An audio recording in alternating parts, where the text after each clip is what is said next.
সন্ধ্যাবেলায় একটু স্ন্যাক্স টাইপের কিছু খেতে ইচ্ছা করে। কারণ যদি ঘরে বসে থাকি সেটাও ইচ্ছা করে, বাইরে গেলে তো ইচ্ছা করেই। তো এই যে আজকে মজাদার পিজ্জা খেয়ে নিচ্ছিলাম। আর এই পিজ্জাটা কোথায় থেকে কিনেছি সেটাও বলবো। তো ভিডিওটা দেখতে থাকুন। ট্রাস্ট মি, পিজ্জাটা অনেক বেশি মজা ছিল আর এত বেশি চিজ দেওয়া ছিল। এক কথায় অনেক বেশি মজা লেগেছে আমার কাছে। আমি ১ম এ পিজ্জা তেমন একটা খেতাম না। কারণ আমার অরিগানোর গন্ধটা আমি ঠিক নিতে পারতাম না। বাট এখন আরকি ওই যে অভ্যস্ত হয়ে গিয়েছি খেতে, খেতে।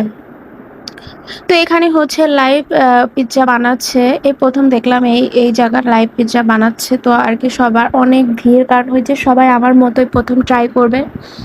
তো আমিও সিরিয়ালে লম্বা লাইনে দাঁড়িয়ে পড়েছিলাম। কিন্তু এত ভিড় ছিল। পরে আমরা ওখানে অর্ডার দিয়ে আমরা একটু ঘুরতে চলে এসেছিলাম। আর এত সুন্দর চাঁদ দেখা যাচ্ছিল রাতের বেলা। আমার কাছে তো রাতের বেলা ঘুরতে বেশ ভালো লাগে। তোমাদের কাছে কেমন লাগে? ঘুটঘুটে অন্ধকারে কিন্তু ঘুরতে, রিক্সায় উঠতে বেশ ভালোই লাগে। তো আরকি সুন্দর এ এ অন্ধকারের মধ্যে আমি কিছু ভিডিও ক্লিপ নিয়ে নিচ্ছিলাম। আর এই জায়গাটাও অনেক সুন্দর। এই পার্কটাও খুব সুন্দর করে ডেকোরেশন করা হয়েছে মেবি। আগে ছিল না এরকম। ওখানে ওই পাশে একটা রেস্টুরেন্ট করবে তাই। তো আরকি প্লেসটা আমার অনেক পছন্দ। ওইদিকে ঘোরাঘুরি প্রায় শেষের দিকে। তো আমাদের পিজ্জাটা বলল প্রায় রেডি হয়ে গেছে।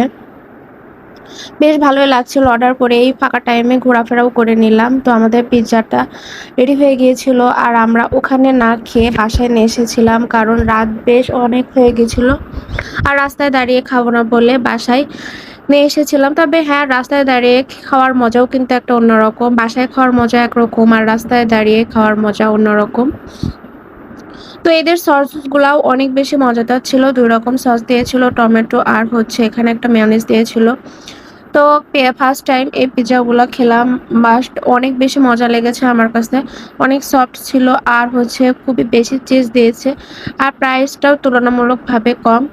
তো আমার মতো পিজ্জা খেতে কে পছন্দ করো সেটা কমেন্টে জানাবা। আর কার কোন স্ন্যাকস আইটেম পছন্দ সেটাও জানাবা। তো আজকের মতো এখানেই, ভালো থাকো, সুস্থ থাকো। আমার জন্য অনেক বেশি দোয়া করবে। আল্লাহ হাফেজ।